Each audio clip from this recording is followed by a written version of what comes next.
when can you start? I said, I own a whole home health care business.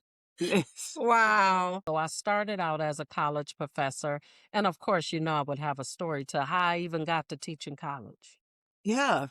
Tell us that story. So it's a wonderful story. I love the story myself. But what happened was one day I was going to meet a new client for my home health care Okay. business. Mhm. And somehow I had a request for interview that I didn't know I had at a college. I was 32, never planned on teaching.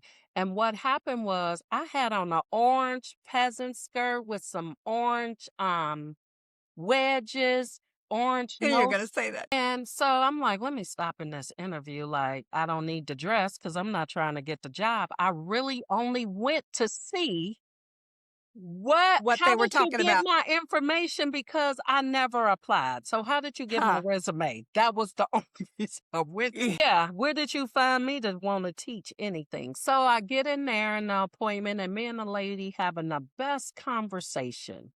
And I finally asked her, and I was like, okay.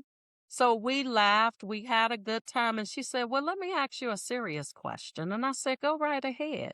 And she said, do you know what professional dress is? And I said, yes, I do. So I explained to her, a blouse, skirt. So she was like, okay, I want to hire you. And I said, hire me to do what? I don't still know why I'm here. We laughed so hard, and she said, your smile is so amazing. When can you start? I said, I own a whole home health care business. Wow.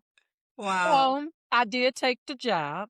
Within 6 months, I became school coordinator. And she was Mhm. like, hey, we really like your work ethic and everything. And she was like, we have a position coming up for school coordinator. If you'll do the internships, we'll pay you a little extra to do the internships and Wow. coordinate the school. Wow.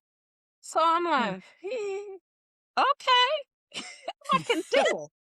Had no clue what I was doing, but I can do whatever. Can do it. And Yeah. so I ended up running the school. The president of the school, they asked me not to leave. Now, had decided to leave for Arizona, which is, hey, where I'm at now. Because one last winter there was too much for me in Michigan.